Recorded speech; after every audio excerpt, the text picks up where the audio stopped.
الرحيم. الحمد لله الذي جعلنا من المتمسكين بولاية أمير المؤمنين. اللهم إياك نعبد وإياك نستعين.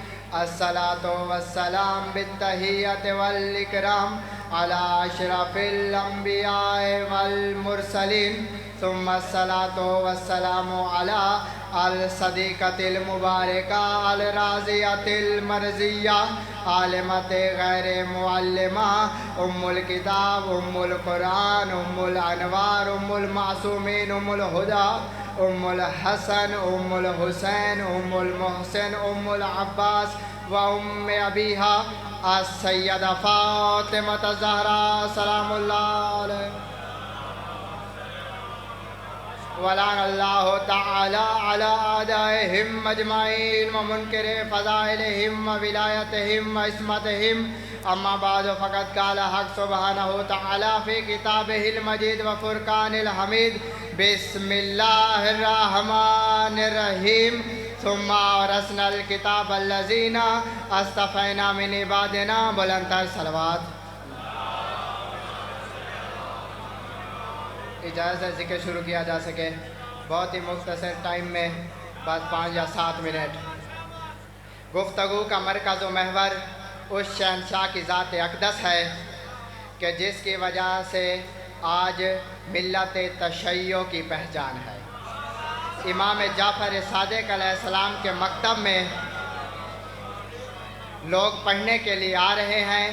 کوئی کسی مذہب سے, کوئی کسی مذہب سے, کوئی کسی مذہب سے. ایک شخص آ گیا, اس نے کہا میں پڑھنا چاہتا ہوں لیکن تیرے اللہ کو نہیں ماننا. امام نے فرمایا چل میرے اللہ کو نہ مان, کسی اللہ کو تو مانتا ہے. تیرا اللہ کون ہے؟ اس نے کہا میرا اللہ کوئی بھی نہیں ہے. امام نے فرمایا تو عبادت کس کی کرتا ہے؟ اس نے کہا کسی کی نہیں. امام نے فرمایا اللہ کی طاقت. اس نے کہا میں نہیں مانتا. اس نے کہا میں دہریہ ہوں, میں لا مذہب ہوں. آپ بتائیں پڑھائیں گے کہ نہیں؟ امام نے فرمایا پڑھائیں گے. بس 2 منٹ آخری تمام کرنے لگا ہوں فضائل کو. امام نے فرمایا پڑھائیں گے. اس نے مولا نے فرمایا کیا سیکھنا چاہتا ہے؟ اس نے کہا طب سیکھنا چاہتا ہوں, حکمت سیکھنا چاہتا ہوں, حکیم بننا چاہتا ہوں. امام نے فرمایا پڑھائیں گے. پڑھنا شروع ہو گیا. مسلسل امام کے مکتب میں آ رہا ہے اور امام سے درس حاصل کر رہا ہے. ایک دن بیٹھ کے حلیلے کے بیج کوڑ رہا تھا. امام کو خبر ہو گئی کہ اب لوہا گرم ہے. وہ بیٹھ کے حلیلے کے بیج کوڑ رہا ہے. امام اس کے قریب گئے. امام جا کے ایک پتھر پہ بیٹھے. امام نے فرمایا دیکھ تو میرا شاگرد قابل ہے, میں تجھے جو پڑھاتا ہوں تو وہ سیکھتا ہے اور اس پہ عمل کرتا ہے. آج کوئی امتحان لیں؟ اس نے کہا جی مولا لیں. مولا نے فرمایا کیا کر رہا ہے؟ اس نے کہا مولا آپ نے فرمایا تھا کہ کل والے درس میں آپ نے بتایا تھا کہ حلیلے کے بیج کوٹ کے ایک صفوف تیار ہوتا ہے جو جلد کے امراض کا علاج ہوتا ہے. امام نے فرمایا تو اس پہ تجربہ کر رہا ہے؟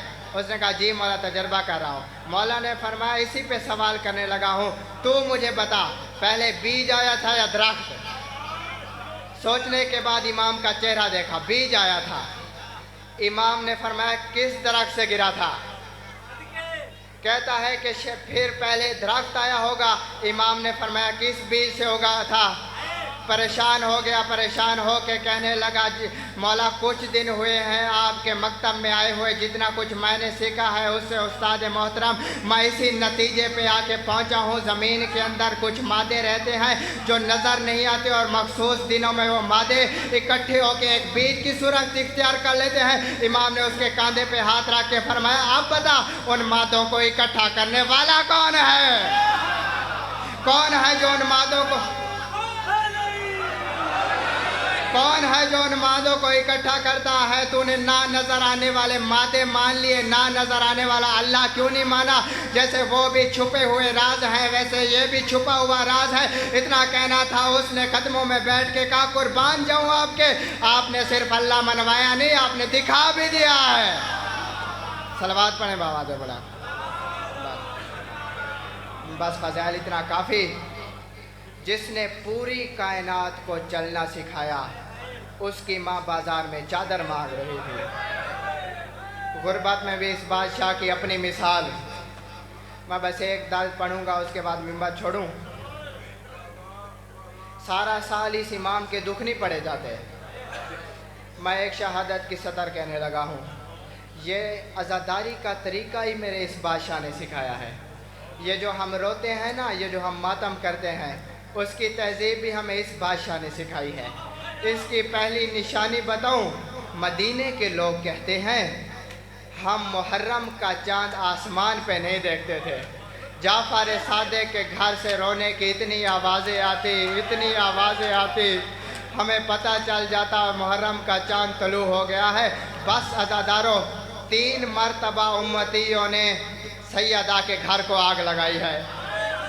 ایک مرتبہ، پہلی مرتبہ آگ تب لگی بی بی زہرا کے گھر میں. دوسری آگ کہاں لگی؟ کربلا کے جنگل میں، سیدہ کی بیٹیوں کے خیمے میں. تیسری آگ کب لگی؟ جب جعفر صادق اپنی اولاد کے ساتھ گھر میں رہ رہے تھے. ابن زید ملعون نے سپاہیوں کو ساتھ لے کے اس نے امام کی حویلی کو آگ لگا دی. دعا کیا کرو رات کے وقت کسی شریف کے گھر کو آگ نہ لگے. ادھر امام کے گھر کو آگ لگی. امام جعفر صادق کی 3 بیٹیاں تڑپ کے اٹھ کے وہاں گئی جہاں تیرا 7واں امام تھا. رو کے کہتی ہے کاظم جاگ، ہمارے گھر کو آگ لگ گئی ہے. امام نے اپنے سر سے امامے کو اتارا. امام نے کپڑے سے آگ کو بجھانا شروع کیا. یا امام کے امامے کو آگ لگی. موسیٰ کاظم کی چھوٹی بہن نے امام کے کرتے میں ہاتھ ڈالا. رو کے کہتی ہے کاظم تیرے امامے کو آگ لگ گئی ہے. امام نے رو کے فرمایا او قربان جاؤ، تجھے بھائی کا جلتا ہوا امامہ برداشت نہیں ہوا. ہائے غربت میرے دادے سجاد کی، جس کے سامنے آ کے سکینہ نے کہا تھا او بھیا سجاد میرے کرتے کو آگ لگ گئی.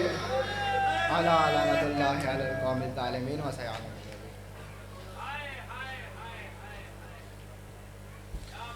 دعا کریم خالق برادر محترم بھائی عقیل عباس چچا صاحب، بابا عطر شاہ جی صاحب اور زوار محسن عباس چچا صاحب دا پرخلوص اہتمام اپنی بارگاہ دے وچ قبول فرماوے.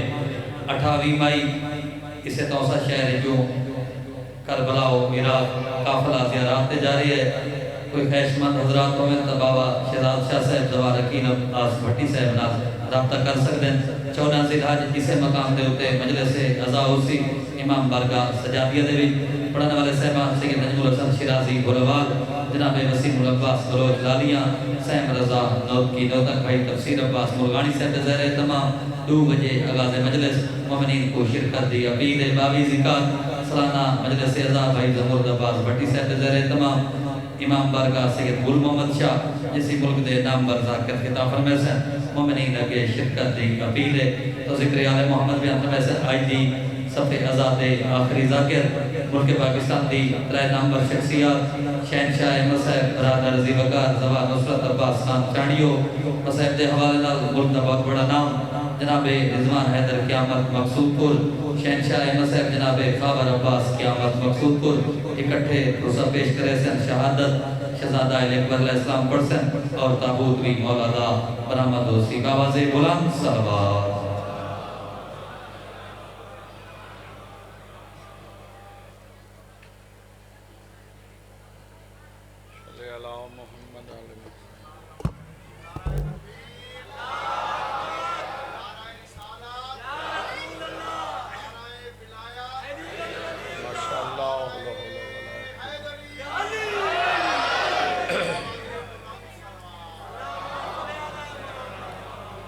التماس دعا بسم اللہ الرحمن الرحیم. یا رحمان و یا رحیم بے حق بسم اللہ الرحمن الرحیم. یا رحمان و یا رحیم بے حق بسم اللہ الرحمن الرحیم. اللہم کن ولیک حجت حسن عسکری علیہ الصلوۃ والسلام.